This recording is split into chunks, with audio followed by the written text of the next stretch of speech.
everybody. Good to see you tonight. We are in Isaiah chapter 4. We're going to begin at the beginning of the chapter. Isaiah chapter 4. So we missed a week. Obviously, last week we couldn't be here. We couldn't be together. I think it was ice. Was it ice? Yeah. My wife was talking and I paid attention. Yeah, it was ice. So we missed a week, which is unfortunate because I thought timed perfectly so that we would have had class last week, ideally, and then this week we would have class. And this week, if we had class last week, this week we would be finishing chapter 6. And that's the perfect way to end this class that kind of started in the middle of the quarter. It would have been the perfect way to end with the last week of the quarter. Because chapter 6 ends the introduction phase of the book of Isaiah. So for those of you who are going to be leaving to go to another class, or if you're teaching your own class, then you would have at least got some kind of a completion, to the study. Then you can come back to it because this class is going to go on for a little while. If you are in that position, if you're going to be leaving for whatever reason, hopefully you're not just leaving, but if you're going to another class or something like that to teach or to the class is a good class. Do what? The other class is a good class. Frank is going to be teaching a class on Christian living in room 1 next quarter. So if you're interested in that, by all means. But if you're going to be there, or if you're going to be here, if you're teaching some of the kids, if you're not going to be here, then there are books for you, so you can pick up one of those. If you're going to be here in the next quarter, you can just hold off. There's 30 of them, so get one per couple or so. All right, so as I said, we're in the introduction phase. We've studied chapter 1. Chapter 1 is the introduction to the problem. Why is this book written? It's written because Judah is a nation that's gone so far off the rails that all that God has left to do in his arsenal is to send them into captivity, which is ultimately what's going to happen. Assyria is the big bad right now we're dealing with. Ultimately, it will be Babylon that takes them. But so you have a definition of the problem. What's going on? Judah is sinful. That's what's going on. Then you go to chapter 2, and you have the introduction to the solution to the problem. There at the beginning of the chapter, in particular, where God says, I'm going to punish you, but there's a greater, better kingdom coming, a kingdom that is the Lord's house, the mountain of the Lord's house that will be established, where all people will worship me, and all people will be my people, etc. And then we went to chapter 3. You are here. Right now we're in 3 and 4. And what basically this condenses down to is, in chapter 3 especially, look at how bad you are. Let me just give you a breakdown, a listing, just in a part, not even at all, of all of the sins that Judah is entangled with. In addition to that, look how bad things are going to be. Look at the consequences of your actions. What am I going to do to you? Is the end of 3 going into 4, and then toward the end of it, look how good it's going to end up. We'll get to that as we get to the end of this chapter 4. What's still to come, because chapter 4, if you read ahead, it's only a few verses. So we'll get to chapter 5 here in a minute. Chapter 5 is, the beginning is the song of Isaiah, and it's about the vineyard of God, which is just a beautiful parable, beautiful metaphor for what Judah is. It's God's vineyard.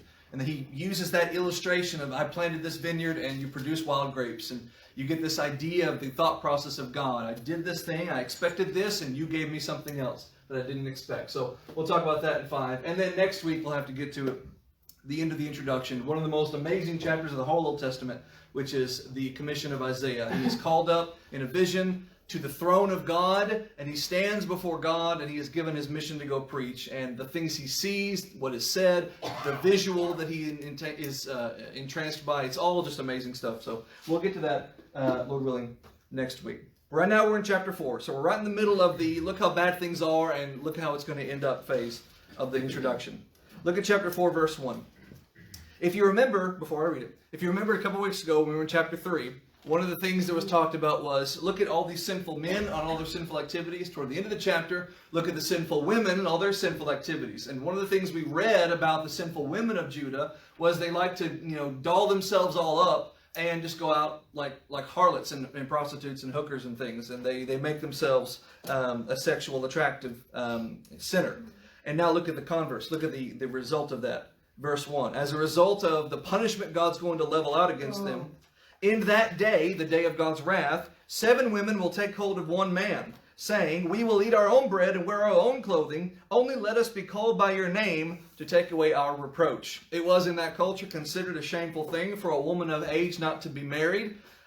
Even in the case of a widow, it was considered, I don't want to say shame in that case, but still it was less than ideal for a woman of age not to have a husband. And so here the situation is so dire because Judah's best men are going to go off to fight the invaders that are coming in to punish the people on behalf of God, the Assyrians or eventually the Babylonians, and they're all going to die. And so there's not going to be men left over, just there's smatterings of them. And so it's going to get so bad that a man is going to be such a hot commodity that 7 women are going to grab a hold of one man and say, you don't have to feed us, you don't have to clothe us, we'll buy our own clothing, we'll bake our own bread. All you have to do is just let us wear your name. Just put us in your family. That's how desperate things are going to be. We're a long way from chapter 3's version of the current Judean women, you know, shaking and baking and things as they walk because they can attract anybody they want. Now there's nobody to attract.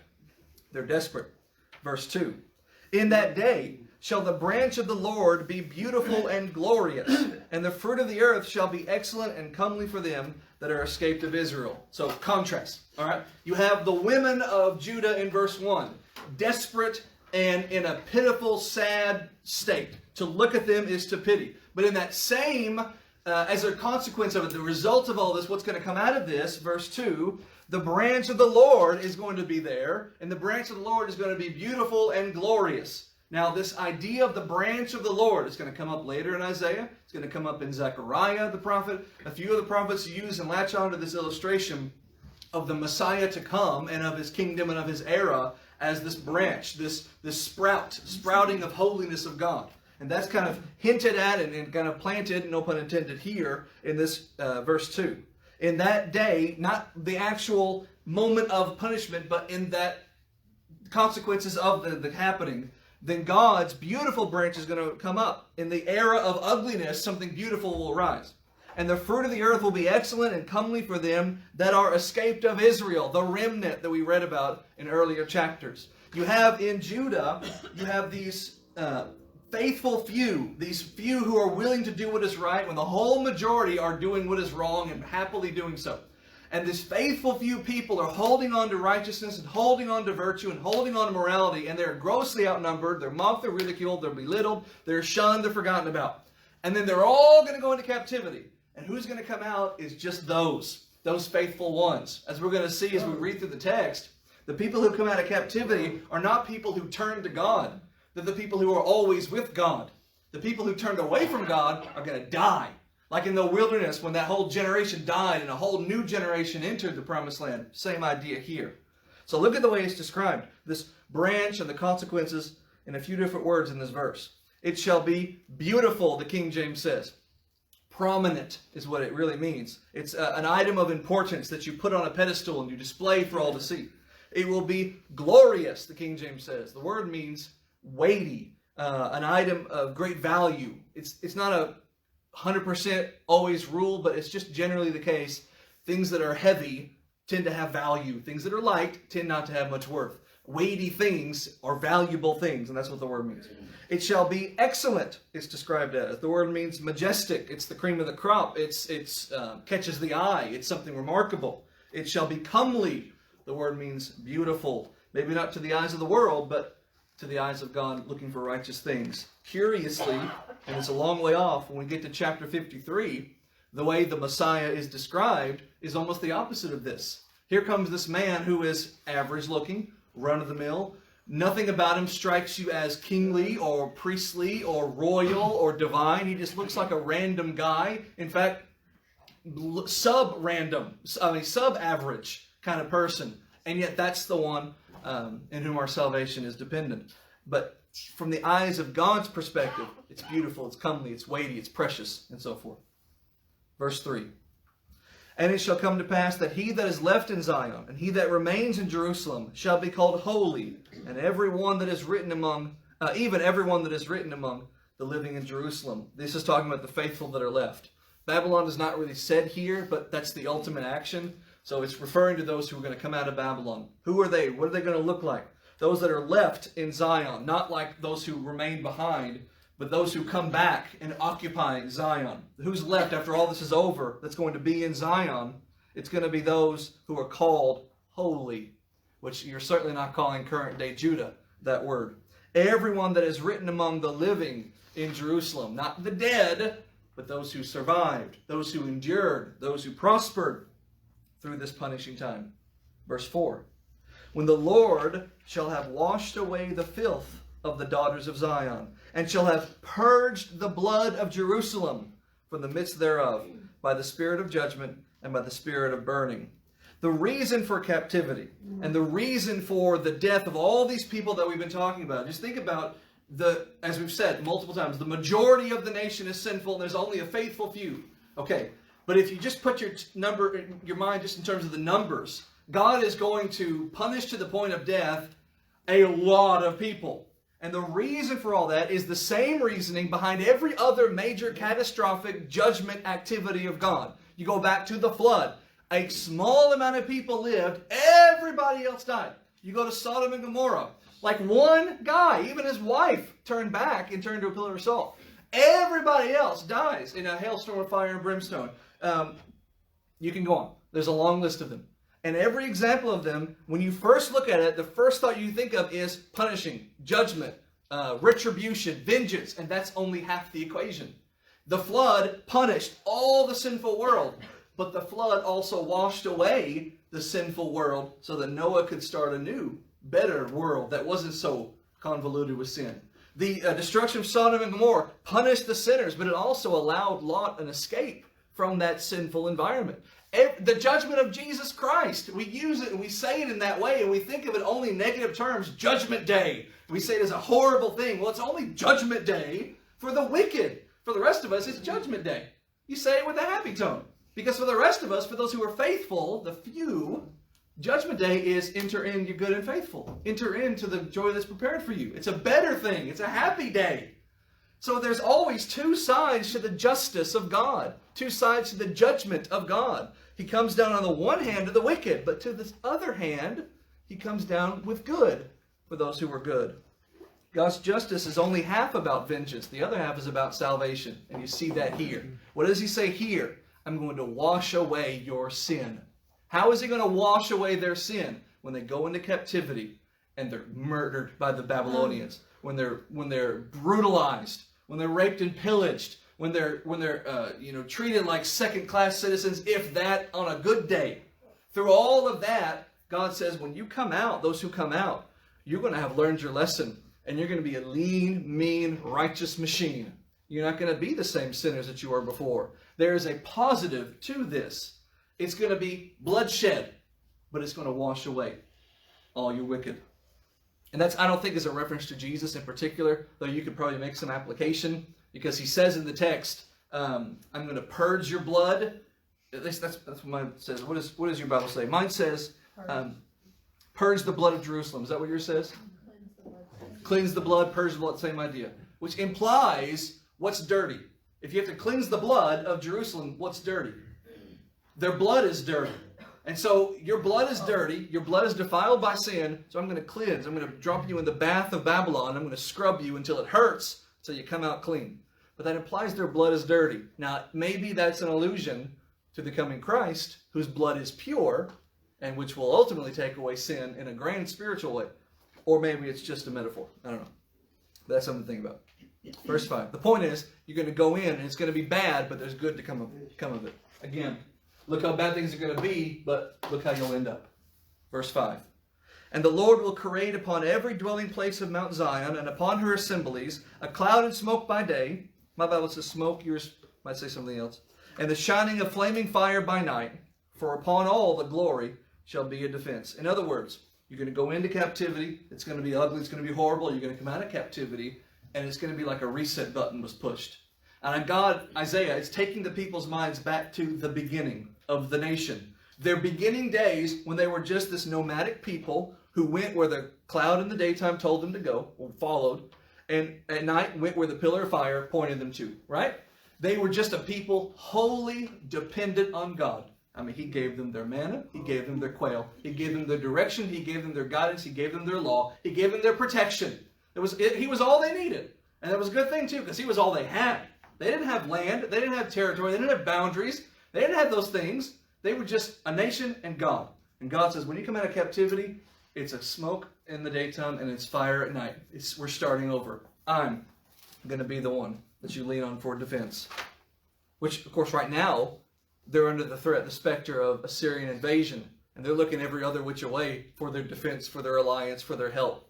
And God's like, I'm right here, guys. I'm all you need. Verse 6. And there shall be a tabernacle for a shadow in the daytime from the heat. Tabernacle, a very religiously charged word. It just means a tent in this context. I'm going to shade you from the heat in the daytime. And I'm going to give you a place of refuge and a cover from storm and from rain.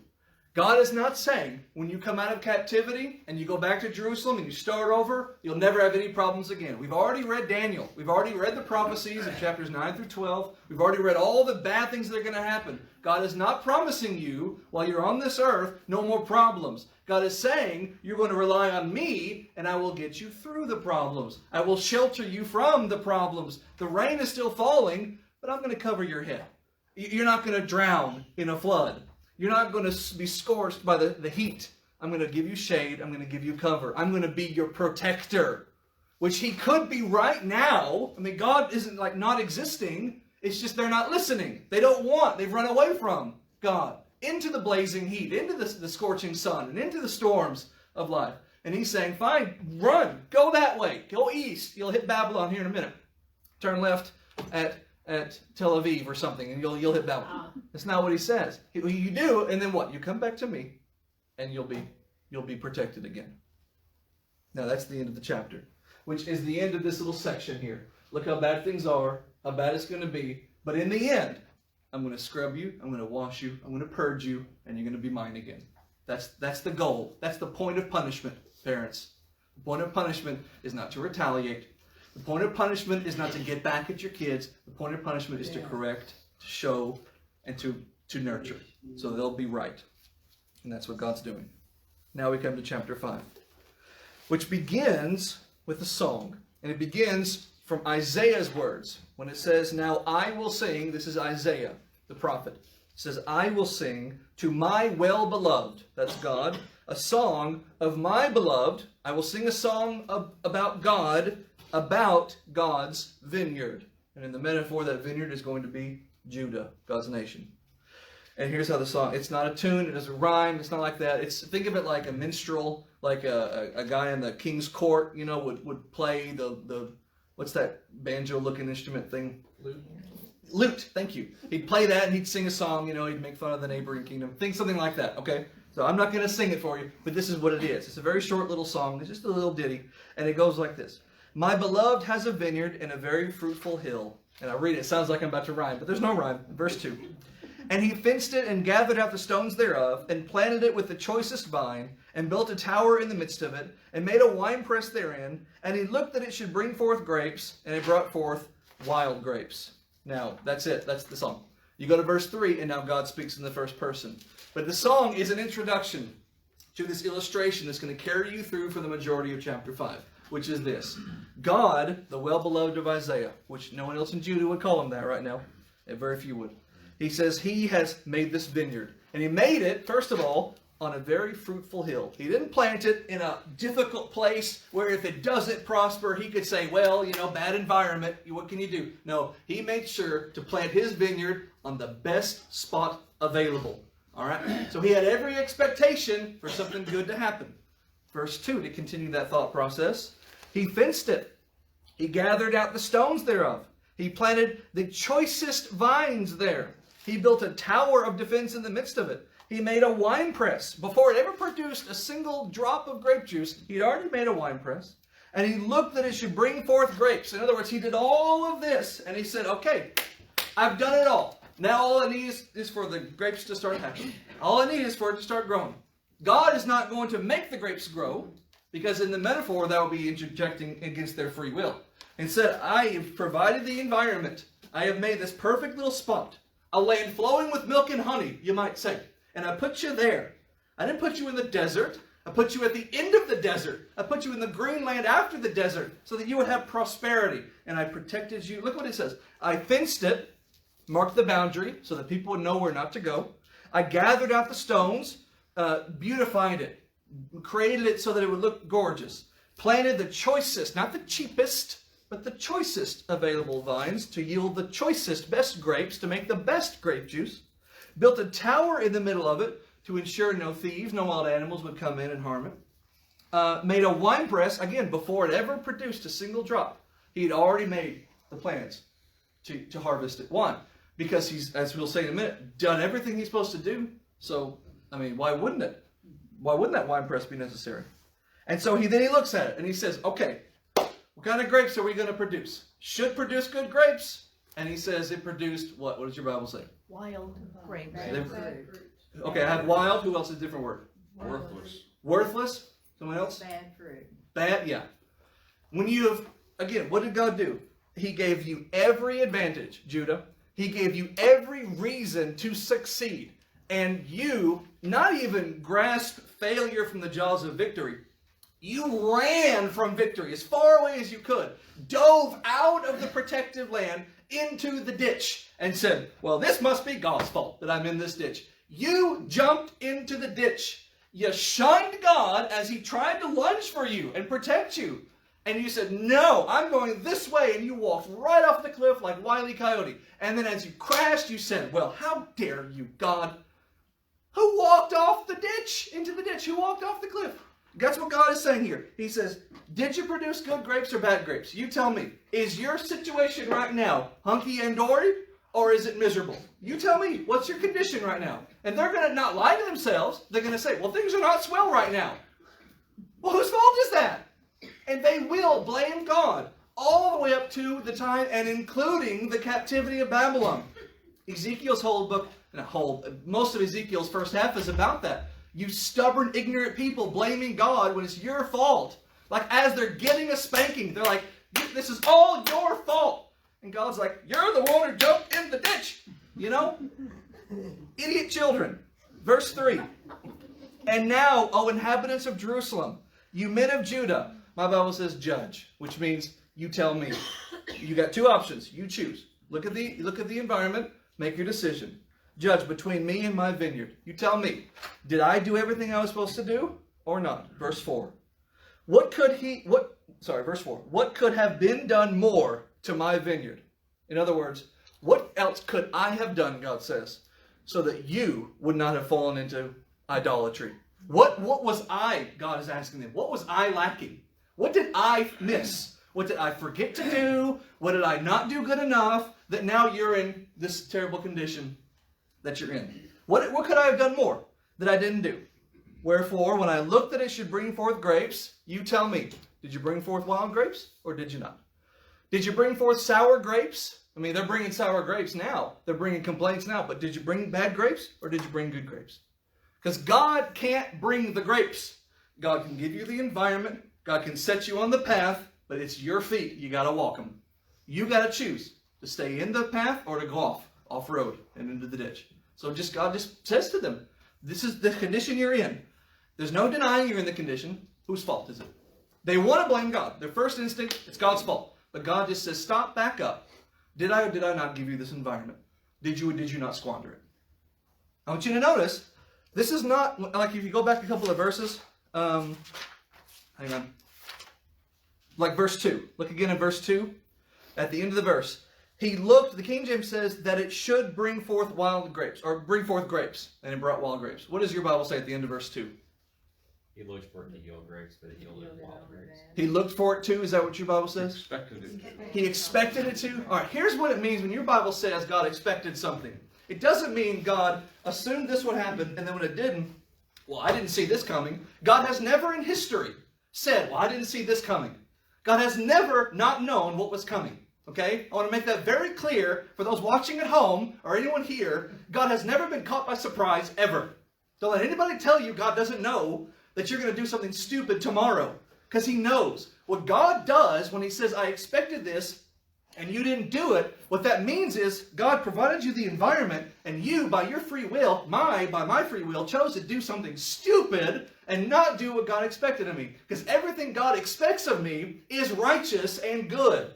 The word expect there means I prepared you for this, I wanted you to do this, I commanded you to do this, but I can't make you do this. You must choose. And they chose not to. So God was not caught by surprise. God knew, but God reacted to their choices. And there's a very big difference between God knowing you're going to do wrong and then waiting until you do, to react to it, and just saying, I guess God didn't know. No, God knows, but you choose. Okay? Anyway, verse 4. What could I have done more? You tell me. Did you bring forth good grapes or not? And they did not. Verse 5. And now go to. I will tell you what I will do to my vineyard. So the conditions have been laid out. They're beautiful. The problem has been established. You ran out of them. You ran out of the good conditions. The truth of the reality presented. Now, because you ran away, you're in a pickle.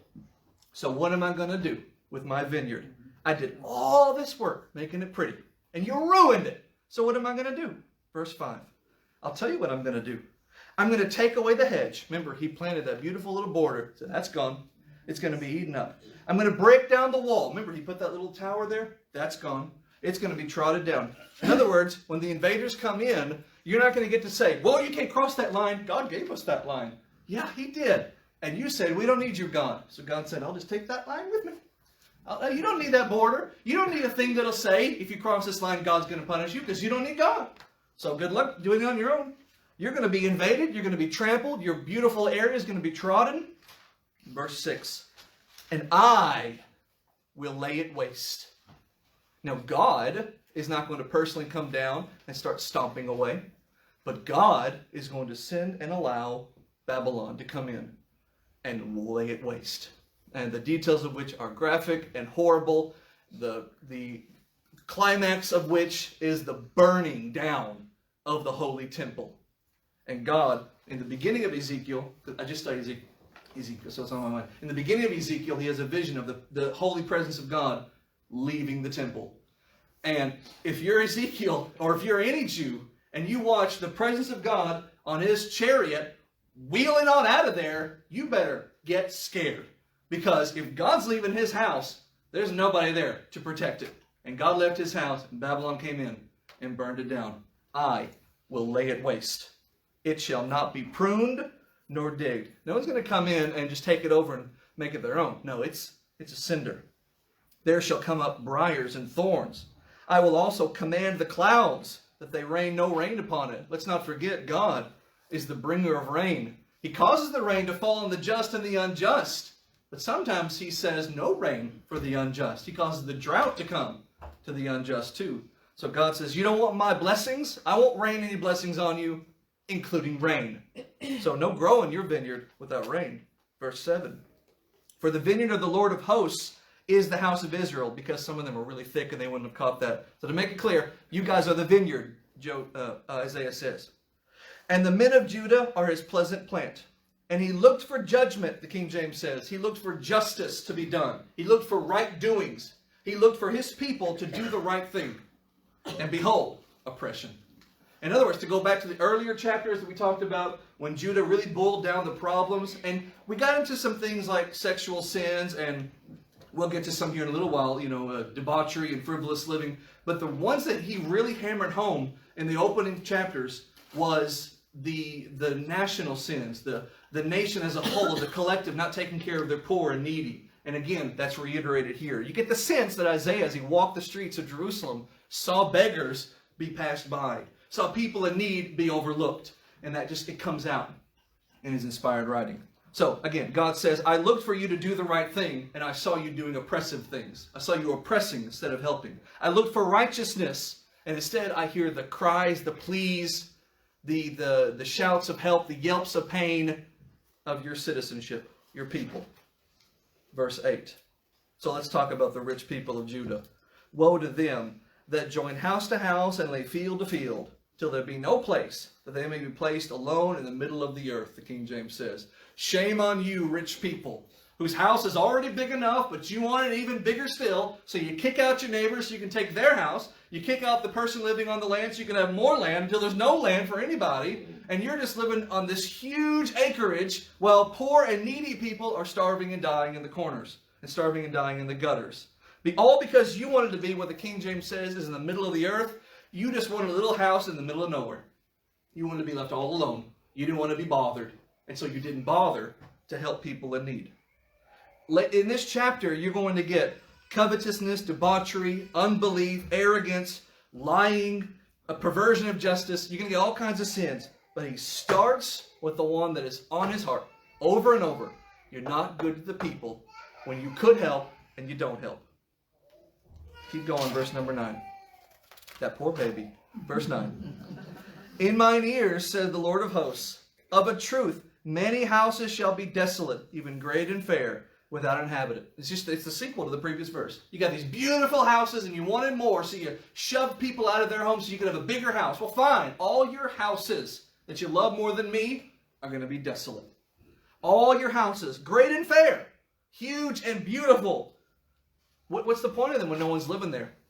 Oh, but I'm living there, God. No, you're living in Babylon. You're wearing a sack for a dress. Verse 10. Yea, as a result of the punishment of the land itself, 10 acres of vineyard will yield one, the King James says, bath. What does your Bible say? Bath. It's a unit of measurement, 8 gallons. Okay? And the seed of an omer shall yield an ephah. Again, your Bible say those words? These are Hebrew units of measurement. They break down like, if you've read Harry Potter, the way the monetary system breaks down in the wizard community, it's all convoluted. It's kind of like that.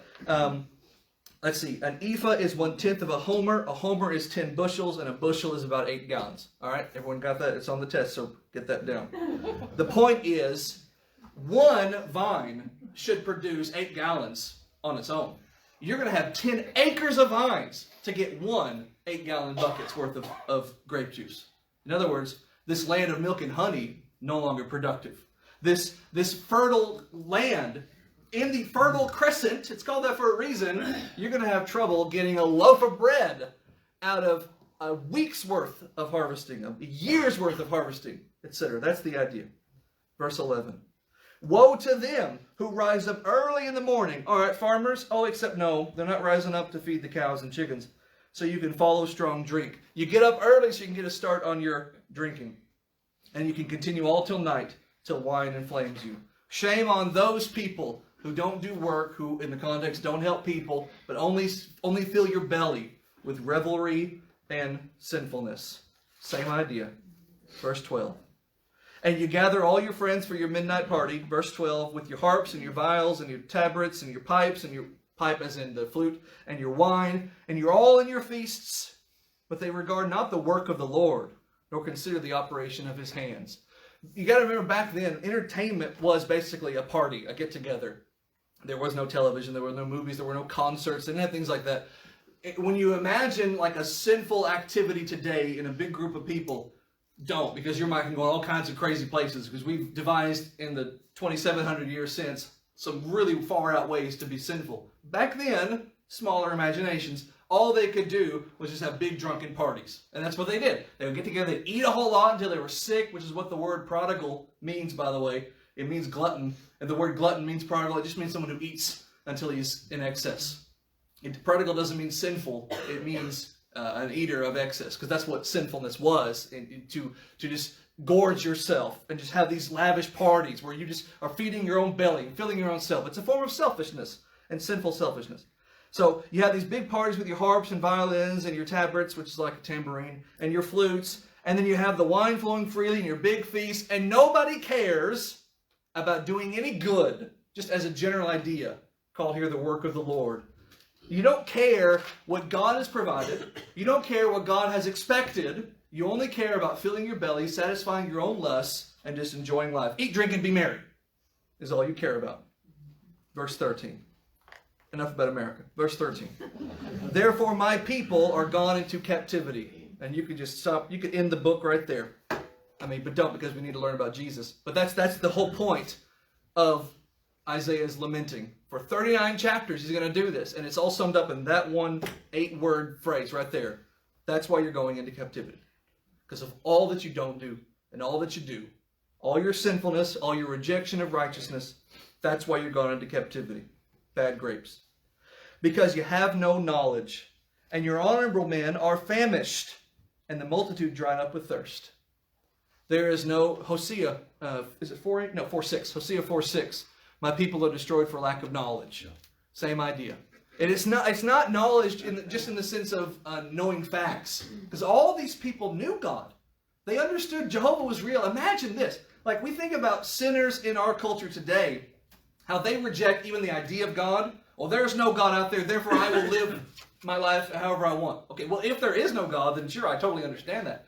But these people would never say there is no God. They believed that Jehovah existed. They just didn't care, which somehow to me is even worse and even more terrifying. That they understood and they knew their history. They knew their history. They knew the flood. They knew Sodom and Gomorrah. They knew all the things that God can do and has done and will do again. But they're so engorged in their own sinfulness, they didn't care. So it almost makes you understand why it's so hard to reach some people today. Because if these people didn't care, these people talked to God, I at least get it. So it's not knowledge in the sense of understanding. It's knowledge in the sense of relationship. It's knowledge in the sense of caring. These people didn't put the facts into practice. That's how God defines knowledge.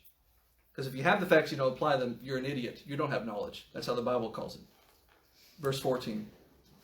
Therefore hell, the King James says, your Bible say grave or Sheol? Sheol. The grave. That's the Hebrew word for the unseen place of the dead. It could also be used just for the literal 6-foot hole or whatever you had, but it's also kind of in a metaphorical sense, the place for the dead. The place of the dead has opened up, enlarged herself, and opened her mouth without measure. She's gonna swallow you all up. Hell will, the grave will. In all their glory and their multitude and their pomp, and he that rejoices shall descend into it. Not all of these words are necessarily good, but a few of these words we usually use in a positive way. Glory, but not this way. This is bad glory. This is look how great I am, self-glory. Multitude, that's look how many of us there are who think the same thing. We can't all be wrong. No, you're all wrong. And their pomp, this one's a bad word. This one is never good. This is just arrogance that you can see. You strut with it. And he that rejoices, look how great I am. They're all in the hole. They all go in.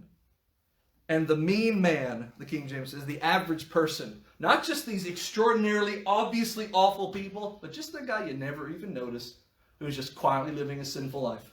He's going into.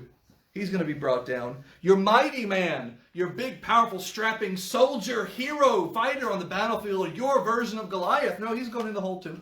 He'll be humbled. The eyes of the lofty shall be humbled. The people who put themselves on pedestals when no one else will. And darn it, I'm going to be on a pedestal if I have to put myself up there. No, you'll be humbled too. Verse 16. But the Lord of hosts shall be exalted. Again, look at the way Isaiah writes. He likes to write like this. Build, build, build, build. But the opposite will happen. These arrogant, lift themselves up people will be brought down. Okay, well now we have a void. Because there used to be all these people on pedestals. And now they're all been knocked off their pedestals. That's fine. God will be on a pedestal. Verse 16, the Lord of hosts will be exalted through his justice and judgment. And the God that is holy shall be sanctified, set apart in righteousness. God will be recognized as righteous again. God will be seen by these punished people as the one we should have been listening to all along. Verse 17, then shall the lambs feed after their manner, and the waste places of the fat ones shall the strangers eat. This is describing, like let's call it the aftermath. After the captivity, when God is exalted again, Judah's land will be restored. Before or during captivity, the punishment to the land, it's going to be desolate. You won't be able to produce any grapes. You won't be able to produce any wheat. Your land's going to be destroyed. But then afterward, lambs are going to be frolicking. You can just see them bouncing in your imagination. Feeding after the waste man. The waste places of the fat ones shall strangers eat. There's going to be enough food for everybody to enjoy. Verse 18. Woe unto them that draw iniquity with cords of vanity, and sin as it were with a cart rope. There's some old language, so give me your translation. Somebody, verse 18. Yours says cart rope too? Yeah. Usually when I have you read your verses, because I'm reading my notes so I can make sure that I remember what cart rope is in this case. I'm pretty sure, you would think I'd write it down, but no. I have no idea what a cart rope is. I forgot to study that phrase, so I don't have it. They must pull their crimes against God in loaded down wagons. That makes sense. Let's go with that. That's what I wrote, so I'm sure it's right, because I would have done the research before I wrote it, and then I just forgot what it was. So this is how it goes. Anyway, let's just go back to the beginning of the verse. Woe unto them that draw iniquity with cords of vanity. You're tugging your sins behind you. As heavy and weighed down as they are, you refuse to let go of them. You could let go of them and be light as a feather, but you're dragging them with you. Your sin, as it were, with a cart rope. You have a cart, you pull a cart with a rope, let's go with that. You're tugging it along behind you, it's a heavy burden, and you're weighing yourself down with it. That makes sense. Let's assume that's true. Verse 19. You people who say, let him make speed and hasten his work so that we may see it. And let the counsel of the Holy One draw near and come that we may know it. These are people who are literally asking for it. These are the people who are hearing Isaiah and other prophets say, if you guys don't straighten up, judgment will rain down on you. And they're looking at their watch and they're saying, well, it's been 5 years and no judgment has rained down. If God's going to do it, let's get it over with. Let's see it. I've got bowling tomorrow. Can we get this done by then? Can we hurry this up? If God's going to do it, let's have him do it. Have him make speed. Hurry up, God. Hasten your work. We all want to see what you're going to do. Let the counsel, God's decision of the Holy One of Israel, draw near and come so that we can know it. You don't want that. But they're arrogant. And they think they can withstand it, or they think God is bluffing. God does not bluff. He may change his mind, but only if you repent. But he does not bluff. Verse 20. Who are these foolish people who are daring to say to God, come on and hurry up already? What would possess someone to be so arrogant in the face of the vengeful God? Well, they've been lied to. And as lies sometimes are, these were convenient, comfortable lies, and they chose to believe them. Verse 20. Woe unto them that call evil good and good evil. Woe unto them that put darkness for light and light for darkness. Woe unto them that put bitter for sweet and sweet for bitter. Now, if you notice a couple of these, you might think, well, some of these are okay. I would want someone to take darkness and exchange it for light, right? No, these are the people who are seeing darkness and saying, it's light. Don't worry about it. The people who are seeing light and they're saying, no, don't do that. That's dark. So it's not that they're exchanging bad things and giving you good things. They're saying good things are bad and they're saying bad things are good. That's all he's saying. It is what it sounds like. There's no good here. This is just all liars. These are the kind of people who will convince you that doing something that is moral and righteous and good and life-saving and helpful and whatever is a bad thing and you shouldn't do it. To take care of an innocent life is somehow selfishness, or to kill an innocent life is a good thing to do. That's people who call evil things good and good things evil, who call light things darkness, and who call dark things light. This is good. You should embrace that. Let's all get abortions. That put bitter things for sweet, and sweet things for bitter. And I hate to just say abortion, because it's the go-to, it's the first one people think of.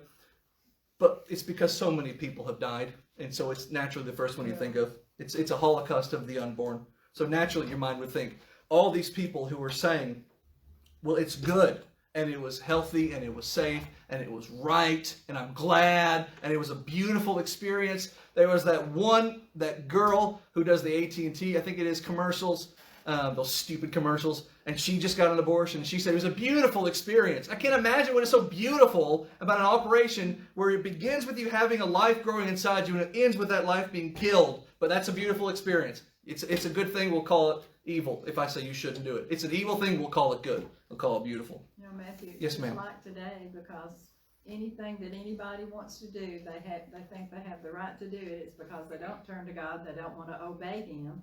So they want everything that they want to be right. Yes, naturally. You to tell me no. Yeah, naturally. If you take God out of the equation, then you have taken away a non-you moral authority.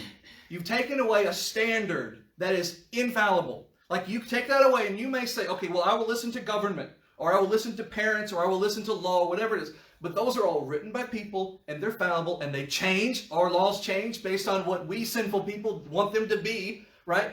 So once you've taken out God, you've taken out an always righteous moral standard. So when that happens, naturally, moral anarchy reigns. It is whatever feels right, whatever seems good is what I'll do. Because I don't have a standard telling me what's right. I've got to decide for myself. And this is how we end up in ditches. And that's worse than Judah's condition. Verse 21. Woe unto them that are wise in their own eyes. Makes sense to me, or as Nana was saying, seems right to me. And they're prudent in their own sight. Distinguished, literally, in their own sight. Look how clever I am, they would cry. I can outthink God. I don't need God. I can be God, which is all humanism is. It's the God of self. I can make the standard of righteousness, and I can change it on my own whims, and I can decide who's right and wrong, and I can cast judgment. 22. Woe to them that are mighty to drink wine, and men of strength to mingle strong drink. I can handle it. I will drink and drink and drink and drink until I'm passed out and swallow my own vomit. I can endure that. Which justify the wicked for reward, verse 23, and take away the righteousness of the righteous from him.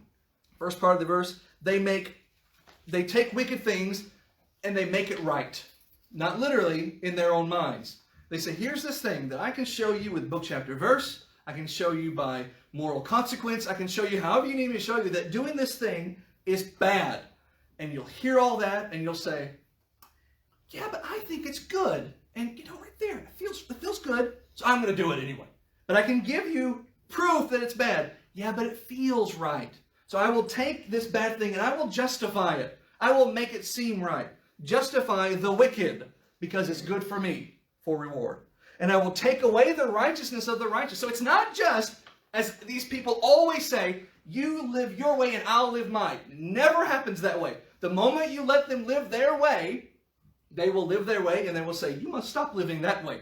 Because you living that way is an affront to me. Because you're living that way and it seems like you're living as though you think my way is wrong. Well, it is, because I'm living by the standard that you rejected. I didn't decide it was wrong. God did. You chose not to follow God. I'm still following God. I'm over here on this team. And you said, let me live my way. So society said, fine, live your way. And now they're over here living their way and they're saying, no, you can't live that way. Take away the righteousness of the righteous. You can't do what is right anymore. I'm not going to do what is right, and you can't either.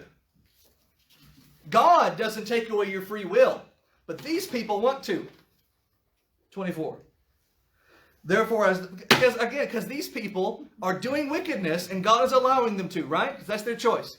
But in their wickedness, they're saying, you can't do righteousness.